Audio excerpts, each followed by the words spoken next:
Hi students, welcome to உப்படை training academy. Rudra டெஸ்டோடைய 2வது டெஸ்ட்ல நம்ம இருக்கிறோம். ஓகேங்களா? ருத்ரா மொத்தம் 3 டெஸ்ட் சொல்லியிருந்தோம் ஜிஎஸ் பொறுத்த வரைக்கும். அதை முதல் டெஸ்ட் ஆல்ரெடி டிஸ்கஷன் பண்ணி ஜிஎஸ்க்கு வீடியோ போட்டது 45 கொஸ்டின். அது ஒரு சின்ன கரெக்ஷன் வந்து சொல்லியிருந்தேன், கமெண்ட்ல பின் பண்ணியிருந்தேன், பார்த்துக்கோங்க. Science question. ஓகேங்களா? இது ருத்ராவுடைய செகண்ட் டெஸ்ட். ஓகேங்களா? Second full test. இதுலையும் 45க்கு 45 கேள்விகளை நம்ம பார்க்க போறோம். தெளிவா பார்க்க போறோம். கவனமா கவனிச்சுக்கோங்க. ஓகேங்களா? ஃபர்ஸ்ட் கொஸ்டின் போயிடலாமா? ஃபர்ஸ்ட் கொஸ்டின் பாருங்க, இந்தியாவின் கடைசி கவர்னர் ஜெனரல் யார் அப்படி கேட்கிறாங்க. இந்த கடைசி, முதல், இந்த மாதிரி வார்த்தைகள் நிறைய கவனிச்சுக்கோங்க. முதல் பிரதமர், முதல் குடியரசுத் தலைவர், இதெல்லாம் பார்த்து வச்சுக்கோங்க. கடைசி கவர்னர் ஜெனரல்னா யாருன்னா 1857 புரட்சி நடந்தது. புரட்சி நடந்து முடிஞ்ச அடுத்த வருஷம் 1858 பிரிட்டிஷ் அரசாங்கம் இந்தியாவுடைய மொத்த கண்ட்ரோலையும் எடுத்துக்கிட்டு, அப்படி எடுத்ததுனால இதுக்கு முன்னாடியும் இந்த வருஷத்துலயும் கவர்னர் ஜெனரல் ஒரு பதவி இருந்தது. இதுக்கப்புறம் அந்த பதவி கிடையாது. அந்த பதவி நாங்க என்னவா மாத்த போறோம் சொல்லிட்டு பிரிட்டிஷ் அரசாங்கம் சொன்னது, வைசிராயா மாத்த போறோம் அப்படின்னு சொன்னாங்க. இல்ல கவனிச்சுக்கோங்க, சரியா? கவர்னர் ஜெனரல் பதவி இதுக்கப்புறம் என்ன மாத்த போறோம், வைசிராயின்னு மாத்த போறோம். அப்போ கடைசி கவர்னர் ஜெனரலா இருந்ததும் ஒருத்தர் தான், முதல் வைசிரா இருந்ததும் அதே ஒருத்தர் தான். அவர் தான் கானிங் பிரபு. ஓகேவா? ரைட்டா? புரியுதா? அர்த்தம் புரியுதா ஏன் நடந்ததுன்னு? அந்த 1857 புரட்சியின் போது பிரபுவாக இருந்தது யாரு கேட்டா கூட அதுவும் யாரு தான், கானிங் பிரபு தான். மேற்படி மத்த ஆப்ஷன் பாருங்க, கர்சன் பிரபு எங்க படிச்சிருப்பீங்க, ஞாபகம் இருக்குன்னு நினைக்கிறேன். ஓகேங்களா? நம்ம வங்க பிரிவினை அந்த டாபிக்ல நம்ம கர்சன் பிரபுவோ படிச்சிருப்போம். அடுத்து வந்து பாத்தீங்கன்னா டல்ஹவுசி பிரபு வாரிசிலப்பு கொள்கையில படிச்சிருப்பீங்க. வாரிசிலப்பு கொள்கையை அறிமுகப்படுத்தியவர். மின்டோ பிரபு 1909 மாருதி மின்டோ, மின்டோ மாருதி சீர்திருத்தத்தை கொண்டு வந்தவர் மின்டோ பிரபு. ஓகேங்களா? ரைட்டா? பாத்துக்கோங்க. அடுத்த கொஸ்டின் போயிடலாம். சென்னை உயர் நீதிமன்றத்தின் முதல் இந்திய நீதிபதியாக நியமிக்கப்படுபவர் யார், நியமிக்கப்பட்டவர் யார் அப்படின்னு கேட்கிறாங்க. ஓகேங்களா? முதல் இந்திய நீதிபதி, இது ரொம்ப முக்கியமான கொஸ்டின். ஓகேங்களா? என்ன கதை அப்படின்னா 1877 ஃபர்ஸ்ட் டைமா மெட்ராஸ் ஹைகோர்ட்டுக்கு ஒரு இந்தியனை ஜட்ஜா போட்டாங்க. ஓகேங்களா? அப்படி ஜட்ஜா போடும்போது எல்லா பத்திரிகைகளிலும் இதை கிரிட்டிசைஸ் பண்ணி எழுதினாங்க. ஆனா இது நல்ல விஷயம் தானே. அப்ப ஏன் இந்தியாவில வெளிவந்த பத்திரிகை கிரிட்டிசைஸ் பண்ணணும் அப்படின்னு சொல்லிட்டு எல்லாரும் தேடி பார்த்தா அப்பதான் தெரிய வந்தது, எந்த பத்திரிகையும் அந்த டைம்ல இந்தியர்களால் நடத்தப்படவில்லை. ஓகேங்களா? இந்த விஷயம் புரிஞ்சது. அதுக்கப்புறம் நிறைய, இந்த வருஷத்துக்கு அப்புறம் தமிழ்நாட்டில் நிறைய தமிழர்களால் துவங்கப்பட்ட இங்கிலீஷ் தமிழ் பத்திரிகைகள் வெளியானது. ஓகேங்களா? அப்ப அதுக்கு இந்த அப்பாயின்மெண்ட் ரொம்ப முக்கியமானது. யாருன்னா திருவாரூர் முத்துசாமின்னு சொல்லுவாங்க. ஃபுல் பேரு நம்ம ஷார்ட்டா தான் புக்ல இருக்கும், டி முத்துசாமி. ஞாபகம் வச்சுக்கோங்க. மெட்ராஸ் உயர் நீதிமன்றம் வருஷம் கேட்பாங்க. இந்த சம்பவம் நான் சொன்னாலும் இந்த கதை நடந்ததுனாலதான் அடுத்த வருஷமே 1878 என்ன பத்திரிகை உருவாயிருக்கும், தி ஹிந்து என்ற இங்கிலீஷ் வார இதழா தான் ஃபர்ஸ்ட் இருந்தது. அதுக்கப்புறம் தான் நாலு இதழா மாறினது. ஓகேங்களா? இந்த ரெண்டு கோ இன்சிடென்டான விஷயம், அதனால வரிசையா தான் படிக்கணும். சரிங்களா? யாரு? ஜி சுப்பிரமணியம் அவர்கள் உருவாக்கியிருப்பாங்க. ஓகேங்களா? ரைட்டா? ரைட். அடுத்து ஆப்ஷன் கொடுக்கக்கூடிய பேர் பார்த்தீங்கன்னா ஜி சுப்பிரமணியம். இவர் தான் ஹிந்து பத்திரிகை உருவாக்கினாரு. வி எஸ் சீனிவாச சாஸ்திரி தான் வந்து நம்ம மிதவாதிகள்ல வருவாரு. ஜி ஏ நடேசனா மிதவாதிகள் வருவாரு. ஓகேங்களா? அடுத்து லாஸ்டா போட்ட பிசி அல்டிமேட் கொஸ்டின் தான், நான் கமெண்ட் பண்ண சொன்ன கொஸ்டின் தான் இங்க கொஸ்டினா வந்திருக்குது. காலவரிசைப்படுத்துக. ஓகேங்களா? காலவரிசைப்படுத்துங்கன்னா அரேஞ்ச் பண்ணு, எது ஃபர்ஸ்ட் எது செகண்ட் எது. மொத்தம் பெரியார் பத்தி படிக்கும் போது மொத்தம் 5 பத்திரிகை படிப்பீங்க. மைண்ட்ல வச்சு படிக்கணும். பெரியாரை பத்தி படிக்கும் போது 5 பத்திரிகை படிப்பீங்க. அதுல முதல் பத்திரிகை சுயமரியாதை இயக்கத்தோடைய அபிஷியல் பத்திரிகை குடியரசு. ஓகேங்களா? குடியரசு இதுல இல்ல, விட்டுருங்க, நான் சொல்லிடுறேன். குடியரசு பத்திரிகை 1925. ஓகேங்களா? குடியரசு பத்திரிகை வந்த உடனே அடுத்த ஒரு 3 வருஷம் கழிச்சு ஒரு, ஏன்னா இது தமிழ் பத்திரிகை, ஒரு இங்கிலீஷ் பத்திரிகை ஆரம்பிக்கலாமே அப்படின்னு சொல்லிட்டு இந்த இதுல ஃபர்ஸ்ட் ஆரம்பிச்ச பத்திரிகை ரிவோல்ட் 1928. ஓகேங்களா? இது ஆரம்பிச்ச அடுத்த ஒரு 5 வருஷம் கழிச்சு புரட்சி, அப்படியே தமிழ் பெயர் பாருங்க, ரிவோல்ட்டுடைய தமிழ் பெயர் தான் புரட்சி. 1933 புரட்சி என்ற பத்திரிகை. புரட்சி பண்ணோட பெரியாருக்கு பகுத்தறிவு வந்தது. அதனால 1934 பகுத்தறிவு புரட்சி எல்லாம் பண்ணோட கடைசியா அவருக்கு என்ன கிடைச்சிட்டு, விடுதலை கிடைச்சிட்டு 35. அவ்வளவுதான். ஓகே, வருஷப்படுத்திடலாமா? 3 2 1 4 3 2 1 4. அவ்வளவுதான் ஆன்சர் பி. புரியுதா? இது குடியரசு, நான் சொல்றேன் குடியரசு 1925 சுயமரியாதை இயக்கத்தின் போது கொண்டு வரப்பட்ட பத்திரிகை. பெரியாருக்கு பத்திரிகை இது மட்டும் தானா? இல்ல, இன்னும் 2 3 பத்திரிகை கூட உண்டு. நம்ம புக்ல கொடுத்தது 10th புக் கொடுத்தது மட்டும் பாத்துக்கலாம். சரிங்களா? ரைட். பெரியார் எப்படி போன வீடியோ சொல்லியிருக்கா, வைக்கம் வீரர் சொல்லுவோம். அப்புறம் வந்து பாத்தீங்கன்னா நம்ம இந்த ஈரோடு நகரசபை தலைவராக இருந்திருப்பாரு. இது வளிமண்டல அழுத்தத்தை அளவிட உதவும் கருவி. இப்ப நான் சொல்லியிருக்கேன் கம்பல்சரி சயின்ஸ்ல ஒரு கொஸ்டின் வந்து பாத்தீங்கன்னா இந்த மிஷின்ஸை வச்சு வரலாம். ஓகேங்களா? எந்த கருவி எதுக்கெல்லாம் பயன்படுத்துறாங்கிறது வரலாம். நம்ம ஆல்ரெடி அல்டிமேட்லயோ ஏதோ ஒரு இதுல பார்த்துருக்கோம். அனிமோமீட்டர். அனிமோமீட்டர் காற்றின் வேகத்தையும் காற்றின் திசையையும் அறியக்கூடியது.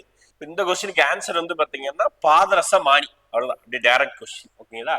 வளிமண்டல அழுத்தத்தை அப்படி சொல்லும்போது நம்ம ஜென்ரலா அட்மாஸ்பியர் இருக்கக்கூடிய ப்ரெஷர் அழுத்தத்தை கணக்கிடுவது பாதரசமானி. ஓகேங்களா?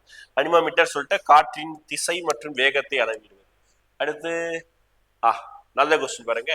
நீர் சிலந்தியானது நீர்பரப்பின் மீது எளிதாக நகர்ந்து செல்ல காரணம். நீங்க தண்ணீரை பார்த்துருப்பீங்க மழை நேரத்துலயும் சரி, வீட்டு தொட்டி தான் இருந்தது பாத்தீங்கன்னா, அந்த தொட்டிக்கு மேல ஒரு சில சீசன் டைம்ல ஒரு பூச்சி, அப்படி சிலந்தி பூச்சி மாதிரி இருக்கும், 4 கால் இருக்கும், அப்படியே அது மேல நடந்து போய்கிட்டே இருக்கும், பார்த்துருப்பீங்க.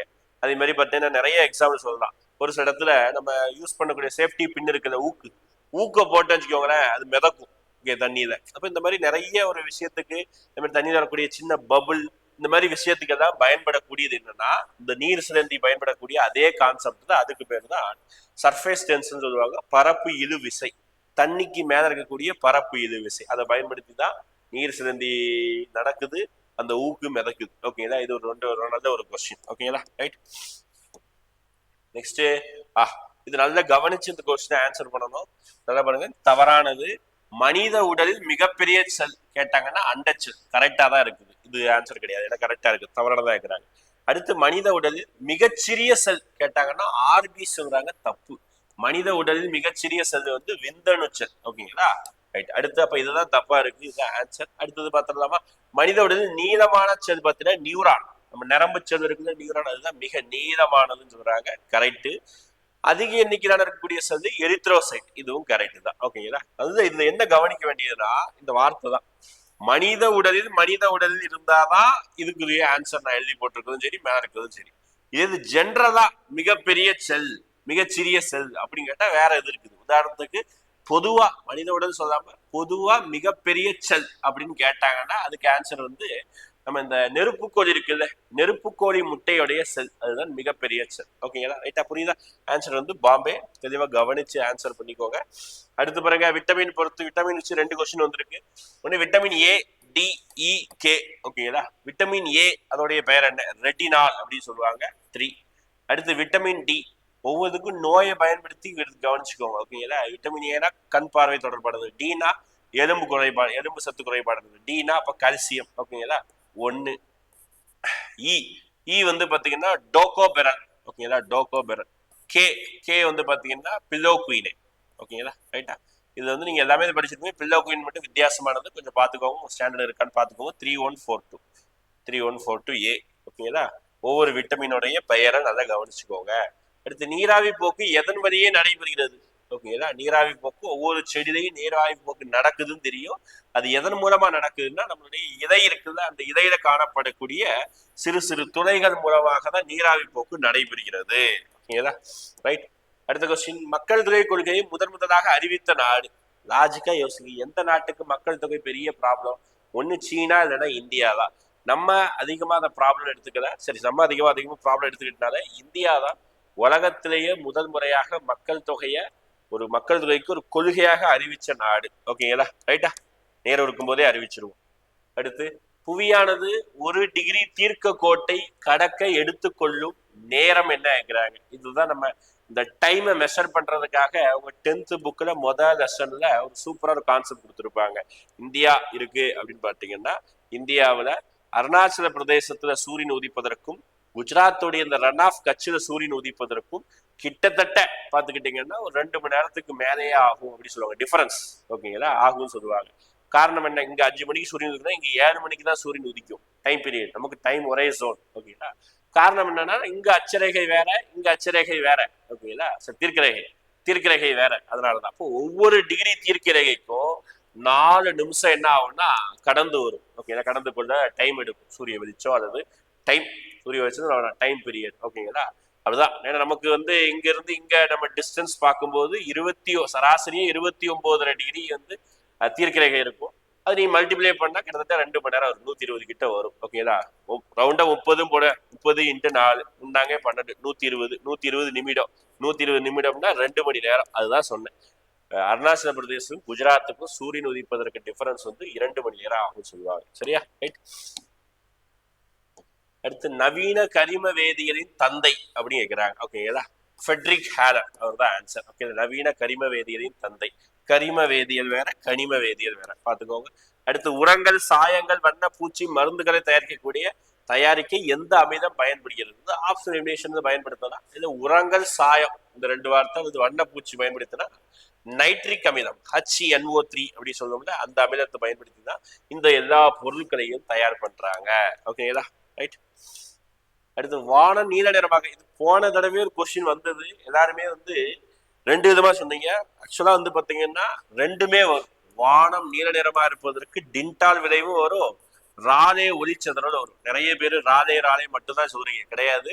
டின்டாலும் பயன்படும், ராலே ஒளிச்சதுரலும் பயன்படும். வானம் வெள்ளை நிறமாக இருப்பதற்கு தான் மீச்சிதறல். ஓகேங்களா, மீச்சிதறல். புக்கு கொஞ்சம் தெளிவா படிச்சுக்கோங்க, இந்த மாதிரி கொஸ்டின் வந்தா கன்ஃபியூஸ் ஆயிடக்கூடாது. வான நீல நிறம்.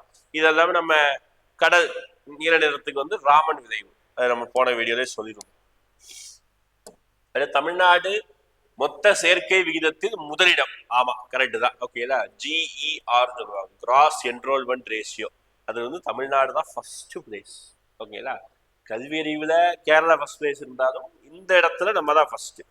ஸ்கூல்ல இருந்து காலேஜ் போகக்கூடிய கவுண்டிங்ல. ஓகேங்களா, தமிழ்நாட்டில் மொத்த சேர்க்கை விகிதம் 46.9%. 9th புக் டேட்டா கரெக்டா தான் இருக்குது. 2 கரெக்ட். ஆனா இதுக்கு இது சரியா விளக்கமா இருக்கா அப்படின்னு கேட்டா இடம் இருக்கிறதுக்கும் இந்த நம்பர் சதவீதத்துக்கும் சம்பந்தம் கிடையாது. போதுமான விளக்கம் எப்படி இருந்திருக்கணும்? தமிழ்நாட்டில் அதிக கல்லூரிகள் உள்ளன அப்படி கொடுத்துருந்தா விளக்கம் சரி. ஓகேங்களா, அப்ப 2மே சரி, ஆனால் விளக்கம் இல்லை. ஓகேங்களா, ரைட்டா. பி. அடுத்த கொஸ்டின். WTO தலைமையிடம் 9th or 10th புக் நினைக்கிறேன். ஓகே, ரொம்ப முக்கியமானது. WTO உடைய முந்தைய வடிவம் கேட்பாங்க, காட் அப்படி சொல்லுவாங்க. காட் ஒப்பந்தம் சொல்லுவாங்க. அந்த காட் ஒப்பந்தத்தை கேன்சல் பண்ணிட்டாங்க. கேன்சல் பண்ணிட்டு தான் WTO அப்படின்னு சொல்லிட்டு ஒரு அமைப்பு உருவாக்கியிருக்காங்க. 1995 ஜனவரி 1ஆம் தேதியிலிருந்து இது என்ன ஆயிட்டு இருக்கு, WTO செயல்பட்டு இருக்குது. இதோட ஹெட் குவார்டர்ஸ் கேட்கிறாங்க, ஜெனீவா சுவிட்சர்லாந்து இதோட ஹெட் குவார்டர்ஸ். ஓகேங்களா, எங்க இருக்குன்னு கேட்காங்க, ஜெனீவா சுவிட்சர்லாந்துல இருக்கு. நிறைய அமைப்புக்கு ஜெனீவா சுவிட்சர்லாந்து இருக்கும். அப்புறம் வேர்ல்டு பேங்க், IMF இந்த 2க்கும் வாஷிங்டன்ல இருக்கு, பாத்துக்கோங்க. சரியா, நமது நாட்டின் மொத்த உள்நாட்டு உற்பத்தியில் பெரும் பங்கு வைப்பது. போன தடவை வேற மாதிரி கொஸ்டின் வந்தது, இப்போ பாருங்க பெருவங்கு மொத்த உள்நாட்டு உற்பத்தியில. அப்போ GDP அதுல மொத்தம் 3 துறை வருது. முதன்மை துறை, 2ஆம் துறை, 3ஆம் துறை. எது அதிகமான பங்கு வைக்கிறாங்க? சேவைத்துறை தான். அதுதான் 3ஆம் துறை. கிட்டத்தட்ட 50% மேல இதோடைய பங்களிப்பு தான் இருக்கு. சரிங்களா, ரைட்டா. அடுத்து தமிழ்நாட்டில் உருவாக்கப்பட்ட முதல் நகராட்சி. ஓகேங்களா, 2 இதுதான் முக்கியம். 1 முதல் மாநகராட்சி, ஊருக்கே தெரியும், 1688 சென்னை. ஓகேங்களா, மெட்ராஸ் தான் முதல் மாநகராட்சி. அதே மாதிரி முதல் நகராட்சி கேட்கலாம், வாலாஜாபேட்டை. ஓகேங்களா, அதுதான் வந்து முதல் நகராட்சி. ஓகேங்களா, ராணிப்பேட்டை மாவட்டத்தில் வரும். அடுத்து பின்னோற்றி இந்தியா உறுப்பினராக இல்லாத அமைப்புன்னு கேட்கிறாங்க. எந்த எந்த நிறுவனத்துல தான் உறுப்பினராக இருக்குங்கிறது தெரிஞ்சுட்டாதான் தெரியும். G20 இருக்கா? இருக்கு, ஆனா G7 இல்லை, ஞாபகம் வச்சுக்கோ. ஓகேங்களா, G20 இருக்குது, ஆனா G7 இல்லை. நமக்கு ஆப்ஷன் இதில் விட்டுருங்க.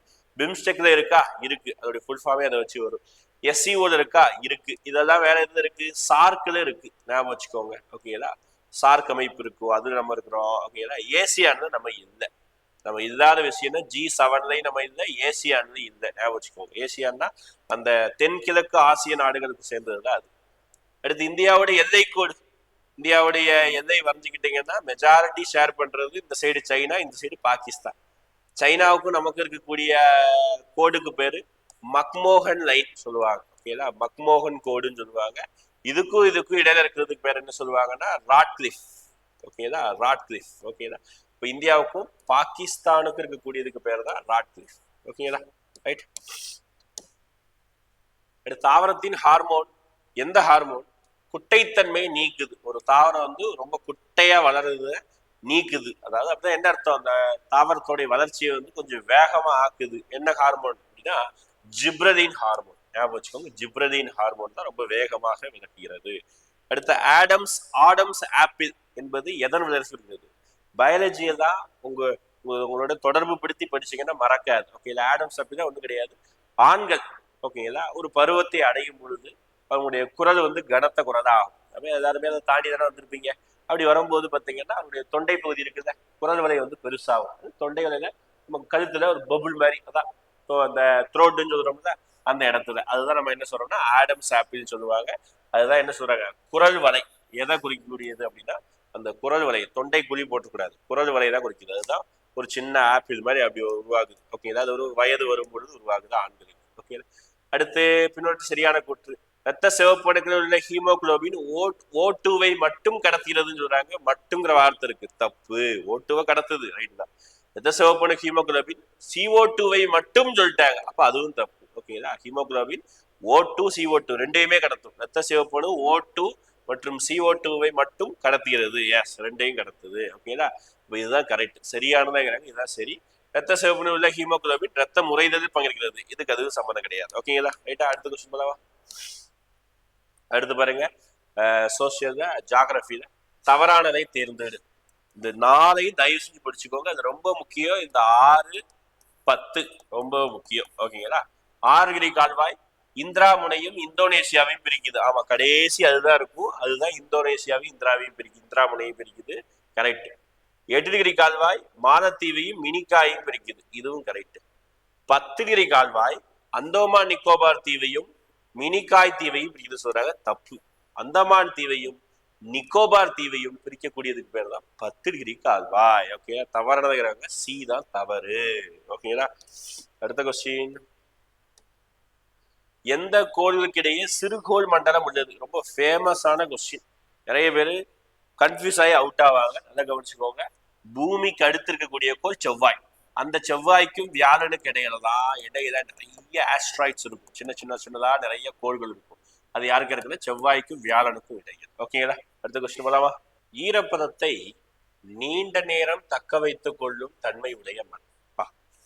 நிறைய மண்ணு படிச்சிருப்பீங்க. மண்ணின் வகைகள் ICAR வந்து மண்ணோடைய வகையை வந்து பிரிச்சு வச்சிருக்கும். ஓகேங்களா, ஒவ்வொரு மண்ணுக்கும் ஒவ்வொரு குவாலிட்டி உண்டு. அது ரொம்ப நேரம் அந்த ஈரப்பதத்தை எது தக்க வச்சுக்கும்? நம்ம ஊர் கரிசல் மண், அதுதான் பார்த்தீங்கன்னா ரொம்ப நேரம் ஈரப்பதத்தை தக்க வச்சுக்கும். அதனாலதான் அதுல வந்து நம்ம பருத்தியை விளைவிக்கிறோம். சரியா, அடுத்த கொஸ்டின்.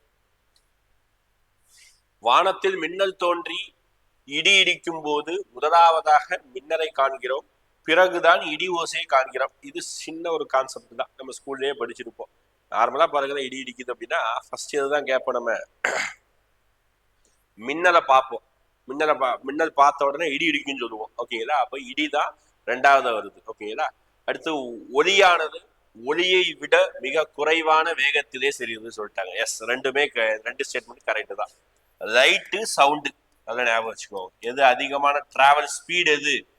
லைட்டுக்கு தான் ஓவர் ஸ்பீடு, ரொம்ப வேகமா வரும். சவுண்ட் அதுக்கப்புறம் தான் வரும். ஓகேங்களா, அதுதான் இங்க சொல்றாங்க. இங்க என்ன சொல்றாங்க,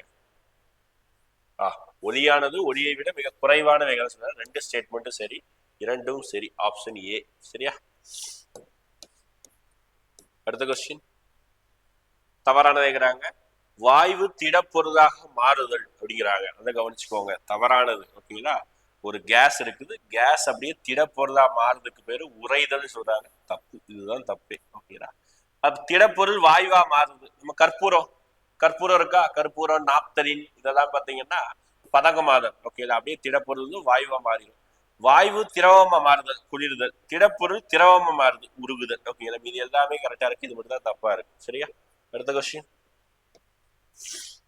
சங்கம வம்சத்தின் சிறந்த ஆட்சியாளர். மொத்த விஜயநகர பேரரசுல 4 வம்சம், சங்கம, சாலுவ, துளுவ, ஆரவீடு அப்படி சொல்லிட்டு 4 வம்சம் இருக்கும். அதுல மொத்தமா சிறந்த ஆட்சியாளர் கிருஷ்ணதேவராயர். சங்கம வம்சத்துல சிறந்த ஆட்சியாளர் யாரு அப்படின்னு பார்த்தீங்கன்னா 2ஆம் தேவராயர். இவர் தான் இஸ்லாமியரை தன்னுடைய படையில வந்து சேர்த்துக்குவார், 2ஆம் தேவராயர். சரியா, சமீபத்திய சட்ட திருத்தத்தின்படி வகுப்பு வாரியத்தின் அமைக்கும் முதல் மாநிலம். ஏன்னா வகுப்பு வாரியம் வந்து ரொம்ப ரொம்ப பேசும் பொருளான ஒரு சட்டம். அந்த சட்டத்தை அமைச்சு வச்சு ஒரு புதுசா ஒரு அமைப்பு உருவாக்குனது எந்த மாநிலம்? கேரளா. ரொம்ப கணிக்க முடியாத ஒரு மாநிலமா கேரளா அந்த சட்டத்தை ஏற்றுக்கொண்டு உருவாக்கியிருக்கு. ஓகேங்களா? அடுத்து பாருங்க, பொறுத்துக. வருணா, இந்திரா, மித்ரா சக்தி, அல் நஜா, யூத் அபியாஸ். ஓகேங்களா? நல்லா கவனிச்சுக்கோங்க. வருணாங்கிறது பிரான்ஸ் கூட போடுறது. ஓகேங்களா? அடுத்து இந்திராங்கிறது ரஷ்யா கூட போடுறது. மித்ரா சக்திங்கிறது நம்மளும் இலங்கையும் கூட்டு பயிற்சி. ஓகேங்களா? அடுத்து அல் நிஜா அப்படிங்கிறது வந்து பாத்தீங்கன்னா உங்களுக்கு வந்து ஓமன். அல் நிஜா பேரை பார்த்து லைட்டா இஸ்லாமிய பேர் மாதிரி இருக்கா. யூத் இங்கிலீஷ் பேர் மாதிரி இருக்கு. அப்போ அமெரிக்கா முடிஞ்சது. ஓகேங்களா? ஷார்ட்கட் வச்சு படிச்சுக்கோங்க. 24153 24153 ஆன்சர். அடுத்த கொஸ்டின், மகாவீரரின் போதனைகளை எவ்வாறு அழைக்கிறோம்? மகாவீரர் 24வது தீர்த்தங்காரர்.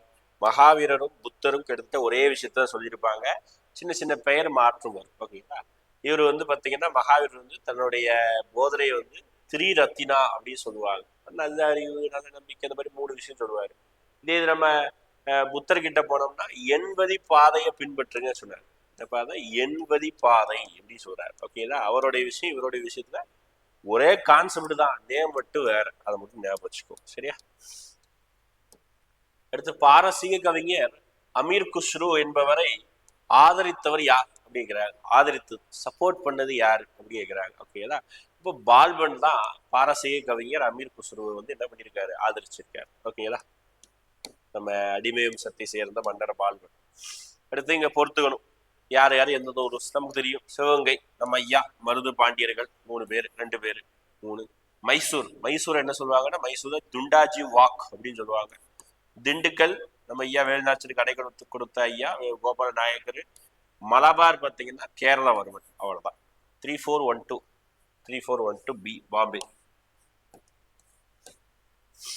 அடுத்த கொஸ்டின், பின்வன்று எது பசுமை இல்ல வாய்வு அல்ல கேட்கிறாங்க. தெளிவா ஃபுல்லா கொஸ்டினை கவனிச்சுக்கோ. பசுமை இல்ல வாயுனா அந்த ஹீட்டை வந்து அப்படியே அப்சர்வ் பண்ணியே வச்சுக்கோ. ஓகேங்களா? அதுதான் அந்த பசுமை இல்ல வாயு. ஒரு என்ன சொல்றது, உலக வெப்பமயமான காரணமான வாய்ப்பு இதுதான். இப்போ CO2 ஒரு பசுமை வாயு தான். CH4 மீத்தேன் ஒரு பசுமை வாயு தான். O2 ஆக்சிஜன் ஒரு பசுமை வாயுவா கிடையாது, தப்பு. ஓகேங்களா? N2 ஒரு பசுமை வாயு தான், N2O. இதெல்லாமே நீராவின்னு சொல்லுவாங்க. நீராவி H2O அது கூட ஒரு பசுமை இல்ல வாயு தான் சொல்றாங்க. அதுக்கப்புறம் பாத்தீங்கன்னா உங்களுக்கு ஹைட்ரோஃப்ளோரோ கார்பன் எல்லாமே பசுமை இல்ல வாயு. ஓட்டுங்கிறது பசுமை இல்ல வாயு கிடையாது. அடுத்து நோய் ஈஸியானதான, விட்டமின் ஏ. நல்ல மாம்பழம் மீனெல்லாம் சாப்பிடுங்க. ஏன்னு சொல்றாங்க? கண்ணூர் மாலை கண் நோய் குறைபாடு vitamin A. Vitamin B, B beriberi அப்படியே ரைமிங்கா இருக்கும். ஓகேங்களா? சீனா ஸ்கர்வி. ஓகேங்களா? அதுவும் ரைமிங்கா இருக்கும் பல்லுல. ஓகேங்களா? சரி, இதுதான் 4 மாத்தி போட்டலாம். 5 4. விட்டமின் இ வந்து ஜென்ரலா மலட்டுத்தன்மைன்னு சொல்லுவோம். ஆனா உங்க 6th 7th புக்ல மங்கலான கண் பார்வை கூட கொடுத்துருக்காங்க.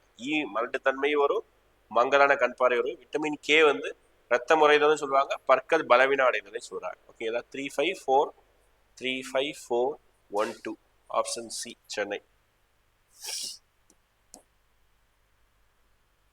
அடுத்து, எந்த நாட்டின் முதலில் குடியரசு என்னும் சொல் வடிவமைக்கப்பட்டது? எந்த நாட்டில் ஃபர்ஸ்ட் குடியரசு, ரிபப்ளிக் அப்படிங்கிற வார்த்தை வந்து ரோம் நாட்டில் தான் இதை ஃபர்ஸ்ட் சொன்னாங்க. ஓகேங்களா? அடுத்து, 14 வயதுக்கு உட்பட்ட குழந்தைகள் ஆபத்தான வேலைகளை ஈடுபடக்கூடாது. ஆர்டிகல் ஷார்ட்கட் எவ்வளவு சொல்லியிருக்காங்க? 24 மணி நேரத்துல ஒரு நிமிஷம் கூட குழந்தை வேலை பார்க்க கூடாது.